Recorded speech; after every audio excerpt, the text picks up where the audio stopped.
Okay, so did anybody else just get socked in the face with the most annoying cold ever over the weekend, or is it just me? And when I say annoying, it's like the sickness where it's not like bedridden you, but like you're just constantly coughing, sneezing, you can't smell, you can't taste, have a little headache. Like, why? I don't even see people, dude. I sit in my house 24/7. Like, how do I even get sick? Anyway, what is going on, everybody? Welcome back to another video, and welcome to me reviewing every NFL quarterback after, well, at this point, we'll just say the entire season. Couple of plugs before we hop right into it. Don't forget to use code Wyatt's World on G Fuel, Prize Picks, or Waggle Golf. By using my codes on G Fuel or Waggle, you'll save a discount on any of their products. And by using my code at sign up on Prize Picks, you're going to guarantee yourself to win a free $50 with your first $5 entry. But remember, guys, always play responsibly, and let's get into the video.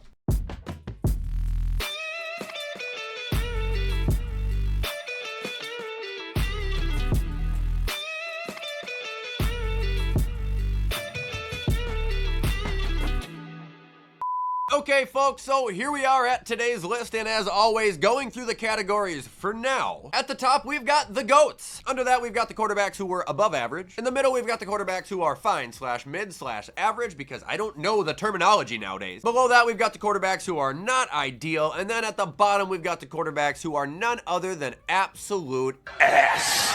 Sound good? Okay, let's get started with none other than Kyler Murray. I'm putting him directly in the middle, fine, mid, average. Because to me, that's exactly what he is. The only time Kyler Murray has ever been above average to me would have been his 2020 season, and that's back when he had like 11 rushing touchdowns too. Any other time than that, it seems like the guy has been hurt or just underwhelming, considering he was a #1 overall pick, he has a massive contract, and to be completely honest, I just don't think he's getting better. I think he's just staying the same. Now moving on, we have Jaden Daniels. Let's be reasonable here. Above average, absolutely. Can we put him in the GOATs conversation? That seems a bit premature. Guy had an outstanding rookie season, almost went to the Super Bowl. He don't turn the ball over much at all. He's a dual threat player. He plays clean. I'm really impressed with him. Now moving on, we have Malik Willis. I mean, he didn't get to play that much. When he did play, he was actually exceptional this year, but I'm going to put him in the fine category. I mean, the guy only had 54 attempts on the entire year, but he did complete 40 of them. That's pretty good. CJ Stroud. Probably still put him in the above average category. I mean, this year, like I said, it was a definite regression from his rookie season, but it's not like he had a bad season this year. Now moving on, we have Jared Goff. This one's a little tough because in the regular season he was immaculate, and then in the playoffs he was kind of dog shit. But I'll tell you right now, there's going to be some quarterbacks on here who make the GOATs who didn't even make the playoffs. Therefore, Jared Goff, you qualify as a GOAT. 72% completion percentage on the year, 4,600 passing yards, 37 touchdowns, a passer rating above 110. I ain't taking shit away from you. Now we got Joey B. Very easy one there. This is the best year the guy has ever had. A matter of fact, if the Bengals would have just made the playoffs, he would unanimously be the MVP. I have no doubt in my fucking mind. Guy had a 70% completion percentage out of almost 5,000 passing yards this year. He had 43 touchdowns, only 9 interceptions. It is almost impossible to play cleaner than that. Like, that's fucking video game numbers. That man can throw the piss out of a football. Now we have Anthony Richardson. Ass.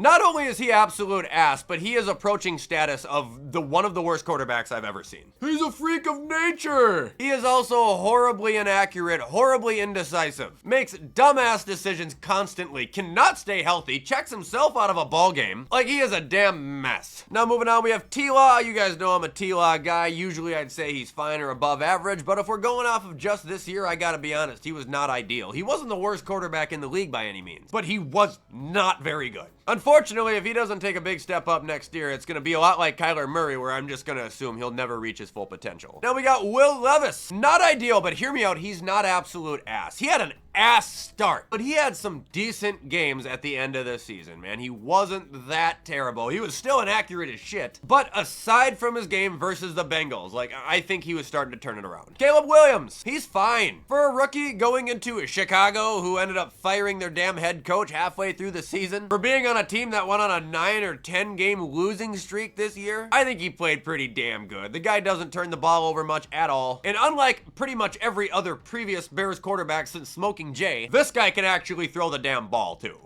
Now moving on, we have Sam Darnold. This is astounding to me, but this year, he was above average. He was one of the best quarterbacks in the league this year. 4,300 passing yards, 35 touchdowns? Yeah, I get it. You had the best offensive weapons you've ever had in your career, but like from the Sam Darnold we had saw previously, it's night and day a different guy. Now we got Daniel Jones. I mean, some people would probably put him in not ideal. I'm gonna put him in absolute ass because anybody who loses their job to Drew Lock or Tommy DeVito is absolute ass. Now we got Jalen Hurts. I mean, I'll give him above average. He's still my boy. He is a very productive player. He is a threat to be playing against, but he never has the most passing statistics ever. His rushing statistics are great. He had 14 rushing touchdowns this year, but again, how many of those were a tush push? I don't really know, but I do know this guy can play, and I do know that he really turned down the interceptions from last year. He threw 10 less. Now moving on, we have Matt Stafford. I still think he's above average. I'm not gonna lie. The guy is timeless. Bill Cosby. Ass. Well, you just don't like him because of his past. No, the guy's literally ass. Now we got Purdy. Fine, mid-average. He didn't play bad, he just didn't throw for 4,000 yards and 30 touchdowns again. The thing about Brock Purdy, though, is a lot of people like to give him shit. They like to say he's a flash in the pan, he's carried by the talent around him. I think I've even said that before. And that may ring true, but no matter how you look at him, you cannot deny that this guy also can be an absolute fucking demon of a flamethrower at times.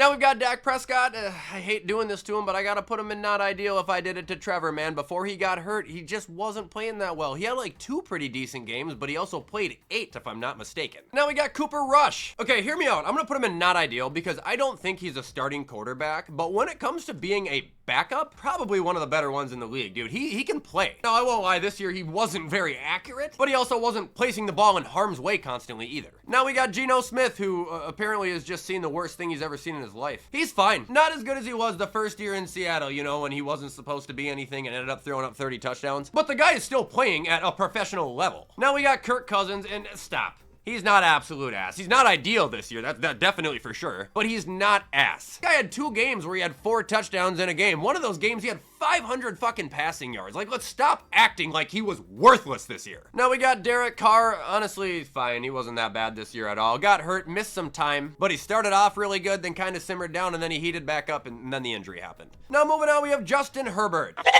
Stop. If it wasn't for that playoff game, people wouldn't even be saying anything bad about the guy. He is one of the safest quarterbacks in the league. He was lights out all season. 3 picks, that's all he fucking threw. He played 17 games. And I know his numbers aren't going to be where they usually are, but he didn't have any talent. We had Lad McConkey, but he didn't start popping off till like week 7. Now moving on, we have Baker Mayfield.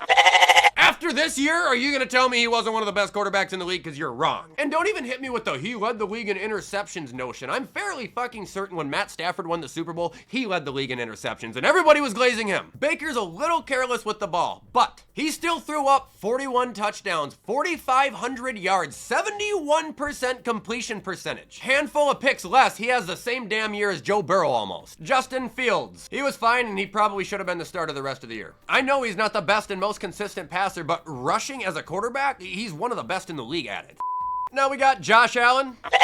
I don't need to elaborate on that. I feel like I do on a weekly basis the way it is. Now we got Tua.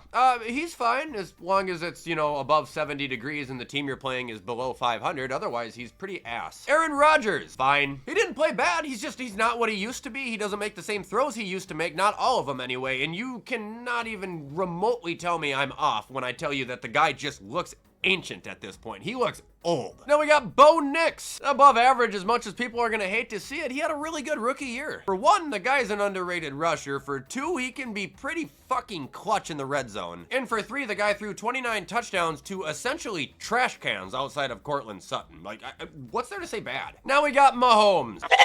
Some people are probably shocked that I put him up this high because, you know, this year during the regular season, he wasn't that good statistically compared to what he usually is. But the Chiefs also went 15-2, so it tells you when he needed to play, he was playing. Lamar. I don't think there's much explanation needed on that one either. And if you're still on the wagon of Lamar can't throw the ball, what have you been watching? Also, can I ask Raven fans something? Why the fuck are you guys taking a bigger victory lap on the Bills losing than the Chiefs are? Like, dude, that's all Twitter is. Raven fans just shitting on the Bills. Like, it's weird. Now we got Bryce Young. Fine. He turned it around in the best way possible, dude. You can see the confidence rising in this guy. I am so excited to watch him next year. We'll be honest, his accuracy is about as good as Stevie Wonder at a fucking piñata party, but that can be fixed just like it was with Jordan Love. Okay, final stretch here. Just to let you guys know, I am ending at Russ. I don't care about talking about Mason Rudolph, Jacoby Brissett, Andy Dalton, is that Skylar Thompson, Snoop, and Spencer Rattler. Like, I don't care. So anyway, Gardner Minshew. Ass. He was fucking terrible, and there's also rumors that he is going to be the next Titans starting quarterback now. Good luck to them. The worst take I've ever had, worse than Derek Carr leading the league in passing yards, is me saying this guy was going to throw for 4,000 yards this season. Now, I didn't see Devontae Adams leaving, but bad take, Wyatt. And now we got Aiden O'Connell. He is not ideal. He actually ain't ass, but he's not ideal. This guy's a vanilla ice cream cone. Like, there's nothing special about him. He also looks like every employee I have ever seen working at a Hardee's in my life. Now we got Jordan Love, above average. I know people are gonna love to talk about his playoff performance. People are gonna love to talk about how he threw for less yards and less touchdowns than he did last year. You're looking at the wrong picture. The guy still had a fairly clean year. The guy kept his team in a winning position the entire year. And also, not counting the playoffs, this guy didn't throw a pick for the last 7 weeks of the regular season at all. Joe Flacco, not ideal. He's not your worst option. He's far from your best option, and he's also probably gonna be placed in a museum within the next year. Now we're moving on to Drake May, and I've got a really bad feeling about this guy, and it's a bad feeling in a good way for Patriot fans. I'm putting him in fine for right now. I have a feeling this guy is going to be a monster. The way he started his career reminds me a lot of the way CJ Stroud started his career. And I'm not talking a number comparison. I'm just saying right out the gate, this guy was throwing it, man. He didn't give a fuck. He was taking chances, taking risks, slinging it. And the worst part about him is that this guy can run. People don't talk about that enough when they talk about Drake May. When this guy takes off, it's a problem. Jameis Winston. Ass. I'm sorry, he's a very likable guy. He's not a good quarterback. And ending, we have Russell Wilson, fine mid-average. I know some people want me to put him in not ideal probably, but the reality of Russ is that he can still get you down the field. The reality of Russ is he's still not gonna throw a lot of interceptions, but another reality of Russ is that he is not electric. He is not explosive. He is not that guy, and he tries to be that guy. He'll try and throw the whole fucking team on his back, especially in situations where he doesn't need to do that. He'll sit there and hold on to the fucking ball, run around, miss open targets to try and stretch the play into something that just ends up as him throwing the ball out of bounds or taking a sack. And that is also going to be all, ladies and gentlemen, for me reviewing every quarterback's regular season. I also realize now I never made an extra category. That's very rare. Anyway, if you guys like this video, you already know what to do to show support, and you know I appreciate any and all help. In the meantime, I'm gonna get this edited so you guys can watch it on time. I hope you have a fantastic rest of your week, and as always, I will see you in the next upload.